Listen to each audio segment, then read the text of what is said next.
누가 이 백종원 씨의 옛 가정교사였을까요? 윤석열 대통령이 어제 새 방송통신위원회 위원장으로 김홍일 후보자를 지명했습니다. 야당에서는 검사 출신에다가 방송통신 전문성이 없다 비판 수위를 높이고 있는데요. 보시는 것처럼 김홍일 후보자의 과거 인연 하나가 알려졌습니다. 검찰 수사하듯 방통위를 좌지우지하며 방송 장악하겠다는 대통령의 선전포고일 뿐입니다. 대통령은 더 늦기 전에 김홍일 후보자 지명 처리하고 새로운 인사를 지명해 줄 것을 강력하게 촉구합니다. 김홍일 후보자는 어린 시절 부모님을 여의고 소년 가장으로 동생들을 홀로 챙긴 자수성가 스토리를 가진 인물입니다. 백종원 더본코리아 대표의 각별한 인연도 언론을 통해 알려지고 있습니다. 민주당의 주장 중엔 전문성 없는 법조인 출신이라는 비판도 있는데 민주당 정권 당시 한상혁 방송통신위원장의 경우도 역시 법률가 출신이었다는 점을 상기시켜드립니다. 일단 본론으로 가기 전에 오늘 에피소드 하나가 알려졌는데 허주연 변호사님, 그 방통위원장 후보자와 백종원 씨가 어떤 인연이 있었던 거예요? 네, 김홍일 후보자가 예산고 3회 졸업생인데요. 그때 당시 교장 선생님이 백종원 대표의 아버지인 백승탁 충남도 교육감이셨습니다. 예. 이전 충남도 교육감이죠. 그런데 알려진 것처럼 김홍일 후보자가 소년 가장이었잖아요. 중학교를 1등으로 졸업하고 고등학교 들어갔지만 가정 형편이 너무 어려웠던 거예요. 그래서 당시 교장 선생님이었던 백 대표의 아버지가 3년 동안 사택에서 지내게 해주면서 장학금도 지원하고 여러 가지 도움을 많이 주셨던 모양이에요. 그때 이제 사택에서 같이 지내니까 당시 백종원 대표가 5살이었는데 이 백종원 대표를 포함한 이 교장 선생님의 아이들을 이제 가르쳤다는 거예요. 그래서 그런 인연이 있다고 하고요. 예. 이렇게 도움을 받고 졸업을 해서 충남대 법대에 들어갔고 전액 장학생으로 들어갔고 사법시험에 합격을 하게 된 건데 시험 합격하고 난 뒤부터는 또 은사 또 자주 찾아뵙고 그리고 모교 장학재단에 돈도 기부하고 이랬던 일화로 인연이 알려지게 된 겁니다. 예. 일단은 그러면 방통위원장 얘기, 정치권 공방을 봐야 될 텐데 이민찬 대변인님, 권익위원장 5개월 만에 이제 방통위원장으로 자리를 바꾼 것도 정부 여당이 생각했을 때는 지금 방통위에 시급한 문제가 많다. 이 판단을 먼저 하고 있는 겁니까? 맞습니다. 방통위 가장 시급하죠. 특히나 여러 방송사 제어가 문제도 있고요.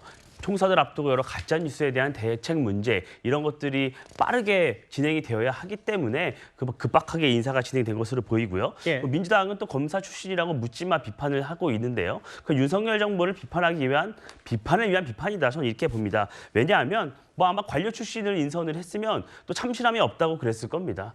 또 전문가를 인선을 했으면 또 정무적 판단이 우려된다. 또 이랬을 거고요. 아무리 전문성이 뛰어나도 어떤 정책을 추진하고 성과를 낼 수 있는 역량이 부족하다면 안 되겠죠. 그렇기 때문에 여러 가지 조화가 이루어져야 되는 겁니다. 그렇기 때문에 어떤 이 김홍길 후보자의 전문성뿐만이 아니라 업무 추진 능력, 도덕성 이런 것들 종합적으로 판단했다고 보는 것입니다. 예. 그래서 방통위원장에게 방통위원회에게 가장 시급한 게 무엇이냐?